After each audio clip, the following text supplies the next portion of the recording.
Olá, meus amores, sejam muito bem-vindos a mais um Pílulas do Despertar. Eu estou Tati Pinheiro e serei a sua guia na sua caminhada de autoconhecimento. Estou muito feliz, estamos dando continuidade aqui a esse projeto novo, que é um projeto de leitura comentada de livros. É super importante que vocês me digam nos comentários se vocês estão curtindo ou não, porque se vocês não estiverem curtindo, eu posso parar esse livro, começar um outro. Tá? Eu posso fazer esse livro tipo um audiobook só para a galera lá do meu podcast, tá, gente? Então, a opinião de vocês é super importante. Eu faço isso com muito carinho para a gente junto. Eu tive essa ideia, eu tô adorando, eu tô curtindo. Em várias terapias que eu já fiz, já me disseram que a minha voz ela é curativa. Então, como eu não estou cantando no momento, né, que vocês sabem que é o meu grande amor, que é o amor da minha vida, cantar, eu pensei assim, poxa, que tal então se eu narrasse histórias, né? Eu acho que pode ser uma boa. Então, estou entendendo que eu estou sendo um canal de cura e que conforme eu leio para vocês, não só o entendimento intelectual do que eu estou lendo para vocês vai acontecer em vocês, mas principalmente um entendimento energético, né, informacional dessa energia que eu estou trazendo para vocês aqui desses livros. Então, eu estou contando com isso, que minha voz esteja aí trabalhando, né, que eu esteja sendo útil para o universo para também, através da minha voz, eu estar curando vocês. Então, vamos lá. Vamos que hoje o capítulo é o medo chato. Vamos lá, o medo é chato. No decorrer dos anos, muitas vezes me perguntei o que finalmente me fez parar de fazer o papel de Maria Medrosa, quase de um dia para o outro. Lembra que o pai dela que chamava ela de Maria Medrosa, a autora? Porque ela tinha medo de tudo quando era criança, né? Sem dúvida, essa evolução envolveu muitos fatores. O fator mãe durona, o fator crescimento, mas acho que o principal foi o seguinte: no fim percebi que meu medo era chato. Veja bem, meu medo sempre tinha sido chato para todas as outras pessoas, mas foi só lá pelo meio da adolescência que se tornou, enfim, chato até para mim. Acho que meu medo se tornou chato para mim pela mesma razão pela qual a fama se tornou chata para Jack Gilbert, porque era a mesma coisa todos os dias. Ai, gente, eu pulei essa parte do Jack Gilbert, é o prefácio do livro. Acho que eu vou ter que ler agora, né? Vou ler separadamente, tá? Ai, não vou fazer mais isso. Aí nos próximos livros eu vou ler tudo, desde o início, tá? Ai, que vergonha. Bom, vamos lá. Vou continuar esse capítulo. Depois eu leio o capítulo do Jack Gilbert. Vamos fazer que nem os orientais, começar do final para o início. Então vamos lá. Por volta dos 15 anos, de alguma maneira entendi que meu medo não tinha nenhuma variedade, nenhuma profundidade, nenhuma substância. Então, que meu medo nunca mudava, nunca empolgava, nunca oferecia uma reviravolta surpreendente ou um final inesperado. Meu medo era uma música de uma nota só. Na verdade, uma música de uma só palavra, e essa palavra era pare. Meu medo nunca teve nada de mais interessante ou sutil para oferecer do que aquela única palavra enfática repetida até ad infinitum. Pare, pare, pare, pare. O que significa que meu medo sempre tomou decisões previsivelmente chatas, como um livro do gênero enrola e desenrola que sempre acaba do mesmo jeito? Em nada. Também me dei conta de que meu medo era chato porque era idêntico ao medo de todas as outras pessoas. Percebi que a música do medo de todo mundo tinha exatamente a mesma letra entediante. Pare, pare, pare, pare. Ou seja, o que ela fala é que o medo nos paralisa, né? É verdade, o volume pode variar de uma pessoa para outra, mas a música em si nunca muda, porque todos nós, humanos, somos equipados com o mesmo kit de medo básico quando estamos sendo preparados nos úteros de nossas mães. E não só os humanos, se você passar a mão sobre uma placa de Petri contendo um girino, ele se encolherá sob a sombra da mão. Esse girino não pode escrever poesia, não pode cantar e nunca conhecerá o amor, o ciúme ou um triunfo. Tem o cérebro do tamanho de um ponto final, mas sabe direitinho ter medo do desconhecido. Ou seja, mesmo um girino, né, que é um filhote de rã, de sapo, né, mesmo um girino, ele tem medo. É uma sensação, é um sentimento, é uma emoção que até né? Uma coisiqueta que tem o tamanho de um pontinho final se assusta, né? Sem raciocínio nenhum, ele tem medo, ou seja, é uma coisa instintiva. Pois bem, eu também sei. Todos nós sabemos, mas não há nada de particularmente atraente nisso. Está entendendo o que eu quero dizer? Você não ganha nenhum crédito especial por saber como ter medo do desconhecido. Em outras palavras, o medo é um instinto muito antigo e vital em termos evolutivos, mas não é algo particularmente inteligente. Durante toda a minha curta vida de aflições, tinha me fixado em meu medo como se fosse a coisa mais interessante a respeito de mim, quando na verdade era mais banal. Na realidade, o medo era provavelmente a única coisa 100% banal a respeito de mim. Tinha dentro de mim uma criatividade original, uma personalidade original, sonhos, perspectivas e aspirações originais. Mas não havia nada de original no meu medo. Não era nenhuma espécie de objeto artesanal raro, não passava de um artigo produzido em massa, disponível nas prateleiras de qualquer grande supermercado. Ela adora analogias e adora metáforas, né? Era, era em torno disso que eu queria construir toda a minha identidade, do distinto do instinto mais chato que eu possuía, ou seja, e era em torno disso que eu queria construir toda a minha identidade, do instinto mais chato que eu possuía, de um reflexo induzido pelo pânico, um reflexo que até um girino idiota tem? Não! Gente, isso é sensacional. Por que é sensacional? Eu vou ler mais um capítulo aqui ainda sobre o medo, mas o medo é uma emoção muito utilizada pela Matrix, pelo governo oculto, para que a gente fique paralisado, né? Para que a gente não viva plenamente, para que a gente se prenda na terceira dimensão. Então é muito interessante a gente falar sobre o medo, tá? Vamos lá.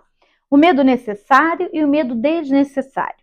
A essa altura, você provavelmente deve estar achando que vou dizer que para levar uma vida mais criativa é preciso se tornar destemido. Mas não direi isso, pois não acredito que seja verdade. A criatividade é um caminho para os corajosos, mas não para os destemidos, e é importante reconhecer a distinção. Coragem significa fazer algo que nos causa medo, né? Isso eu já tinha visto, é muito interessante, né? Coragem não é ausência de medo, coragem é você mesmo com medo, você fazer acontecer, né? Você ir lá e fazer. Muito interessante. É você vencer o medo, né? Então, coragem significa fazer algo que nos causa medo. Destemor significa não entender sequer o que a palavra medo significa. Se sua meta for se tornar destemido, acredito que já esteja no caminho errado, pois as únicas pessoas realmente destemidas que conheci ou eram pura e simplesmente sociopatas ou crianças de 3 anos excepcionalmente imprudentes. E esses não são bons modelos a serem seguidos por ninguém. A verdade é que você precisa do medo por razões óbvias de sobrevivência básica. A evolução fez bem em instalar um reflexo de medo em você, pois se não tivesse medo nenhum, teria uma vida louca, estúpida e curta. Andaria no meio do tráfego, sairia vagando pela floresta e seria comido por ursos, enfrentaria ondas gigantes no litoral do Havaí, mesmo sem saber nadar muito bem. Você se casaria com alguém que dissesse no primeiro encontro: não acredito necessariamente que as pessoas tenham sido concebidas pela natureza para serem monógamas. Monogâmicas, né? Eu acho que seria melhor, mas tá monógamas. Então, sim, você sem dúvida precisa do medo para se proteger de perigos reais, como os que listei há pouco. Mas você não precisa do medo no campo da expressão criativa. É sério, não precisa mesmo.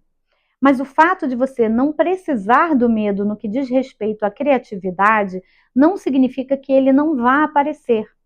Pode acreditar, o medo sempre vai aparecer, especialmente quando você estiver tentando ser inventivo ou inovador. O medo sempre será despertado pela criatividade, pois ela lhe pede que entre em áreas de resultados incertos, e o medo odeia resultados incertos. O medo, programado pela evolução para ser hipervigilante e insanamente superprotetor, vai sempre supor que qualquer resultado incerto está destinado a terminar em uma morte terrível e sangrenta. Basicamente, o medo é como um segurança de shopping center que acha que é um militar de operações especiais. Não dorme há dias, vive à base de Red Bull e é capaz de atirar na própria sombra em um esforço absurdo para manter todo mundo, entre aspas, em segurança. Tudo isso é totalmente natural e humano. Não é nada de que você deva se envergonhar. É, porém, algo com que precisa lidar. Eu acho que a gente, no vídeo que eu fiz com a Melissa Madu, lá no canal dela, no @Axiomas da Luz, a gente fez um vídeo sobre o Divertidamente, o filme, né? Divertidamente 2. E a gente falou sobre as emoções. E como eu fui diagnosticada com um transtorno de ansiedade generalizada há 10 anos atrás, mas na verdade eu tenho transtorno de ansiedade desde novinha, então corro até o risco, entre aspas, né? Porque tudo é possível nesse momento que a gente está vivendo, então, de saltos quânticos. Eu acredito nesses milagres, nessas curas, mas a princípio virou uma coisa crônica, né? E aí a gente falou sobre a questão da ansiedade, a questão do medo. Eu entendo também que o medo, ele é um sentimento, uma emoção, um sentimento que é necessário para a nossa sobrevivência, né? E ele está geneticamente colado em nós, no nosso sistema, na nossa ancestralidade, porque desde o homem das cavernas, né, quando a gente não tinha o que comer, quando a gente tinha que fazer fogo ali na pedrinha, né, quando podia um animal, sei lá, um, ela fala do urso porque ela é americana, né? Mas um tigre, um leão, né? Sei lá, um animal assim, chegar, uma cobra, né? Chegar e me picar, me comer durante a noite. Então, assim, o medo ele é necessário. Você vê que as crianças até uma certa idade, elas não têm a noção do medo. O cérebro delas, a formação do cérebro delas, não faz com que elas entendam o medo. Então, a gente tem que ficar tomando cuidado mesmo, porque uma criança de 3, 4 anos pode achar que é um Homem-Aranha e se jogar da janela. Né? Então, essa noção do medo, do que é o medo, né? Do que é de fato perigoso, ela vai acontecendo na maturação do nosso cérebro. Isso é neurológico, isso é fisiológico, isso é também psicológico. Então, demora um tempinho. Mas quando a gente é adulto, a gente já sabe discernir, né? Qual o medo real que eu preciso vivenciar, né? Não sair à noite num lugar perigoso, sozinha, portando joias de ouro, é um medo razoável, não é? Agora, não sair de noite num lugar super tranquila, bem acompanhada, com joias de ouro, num lugar que não tem assalto nenhum, pô, tá tudo bem. Então, essa questão de relativizar, a gente, quando adulto, a gente tem essa possibilidade, mas a gente fica tão no modo automático, né? A gente fica tão distraído, voltando ao que nós já falamos nos vídeos anteriores, que a gente acaba nem percebendo. E aí esse medo, ele toma conta da gente, aí ele paralisa, aí ele nos impede, aí ele traz uma disfuncionalidade, né? Que é como a psiquiatria fala, que é aí que, por exemplo, a ansiedade e o medo passam a ser uma patologia, né? Quando te torna disfuncional, quando atrapalha a sua vida no dia a dia, coisas pequenas, cotidianas. Muito interessante, né? Então vamos lá, que tem mais um pouquinho, tá? É mais ou menos assim. Não, peraí. Ah, não, já foi para outro capítulo aí, eu não sei se eu leio para vocês ou não. Deixa eu ver, a gente está com 13 minutos. Vou ler, tá, gente? Mas vou dar sequência aqui, tá? Pé na estrada. Aprendi a lidar com medo da seguinte forma: há muito tempo decidi que se quero a criatividade em minha vida, e quero, preciso deixar espaço para o medo também. Bastante espaço. Ai, gente, essa ideia é genial. Por quê? Vamos imaginar dentro de nós, né, espaços para os sentimentos, espaço para as emoções. E realmente, se tiver tudo tomado pelo medo, não tem como aparecer coragem, criatividade, né? Outras coisas, amor, não tem, né? Se o medo toma conta de tudo, adorei essa ideia, muito legal. Decidi que seria necessário construir uma vida interior ampla o suficiente para que meu medo e minha criatividade pudessem coexistir de modo pacífico, uma vez que, ao que tudo indica, estariam sempre juntos. Na verdade, acho que o medo e a criatividade são basicamente gêmeos siameses, como demonstra o fato de a criatividade não conseguir dar sequer um passo à frente sem que o medo esteja caminhando logo ali, ao seu lado. O medo e a criatividade dividiram o mesmo útero, nasceram no mesmo tempo e ainda compartilham alguns órgãos vitais. É por isso que precisamos ser cuidadosos em relação à maneira como lidamos com o medo, pois percebi que quando as pessoas tentam aniquilá-lo, com frequência acabam inadvertidamente assassinando a criatividade por tabela. Então vamos lembrar que a gente vive aqui num planeta de dualidade, né? Nós estamos no planeta Terra, enquanto estivermos na terceira dimensão, a gente está vivendo na dualidade, né? A terceira dimensão ela traz a dualidade como principal característica para a nossa experimentação aí enquanto almas, né? Então aí é que a gente acaba tendo uma dualidade, né? O medo de um lado e a criatividade, que do ponto de vista dela é a coragem, então é o medo de um lado e a criatividade de outro. A gente não precisa ser uma coisa ou outra, né? A gente pode coexistir, a gente pode buscar o equilíbrio. Bem interessante isso. Temos falado muito sobre isso aqui, né, gente? Sobre a neutralidade, a busca do equilíbrio. Então, não tento aniquilar meu medo, não declaro guerra contra ele. Em vez disso, dou-lhe bastante espaço, um espaço enorme, todos os dias. Estou dando espaço para o medo neste exato momento.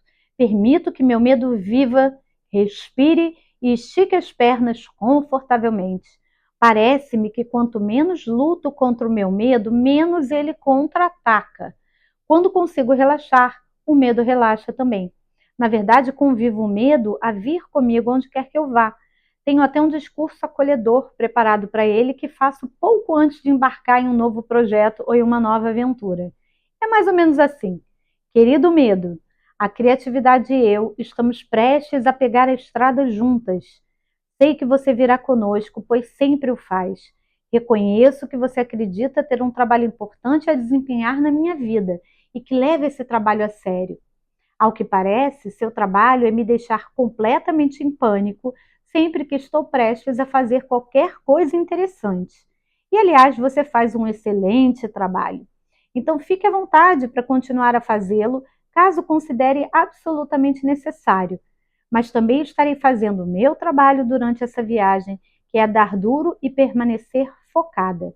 E a criatividade estará fazendo o trabalho dela, que é permanecer estimulante e inspiradora. Há espaço suficiente no carro para todos nós, então fique à vontade, mas entenda uma coisa: a criatividade e eu somos as únicas que vamos tomar decisões durante o percurso. Reconheço e respeito o fato de que você é parte desta família e, portanto, nunca o excluirei de nossas atividades, mas ainda assim suas sugestões nunca serão seguidas. Você tem direito a um lugar no carro e a se manifestar, mas não tem direito a voto. Você não pode tocar nos mapas, você não pode sugerir desvios de rota, não pode mudar a temperatura do ar-condicionado. Cara, nem encoste no rádio. Mas, acima de tudo, meu querido e velho amigo, você está terminantemente proibido de dirigir.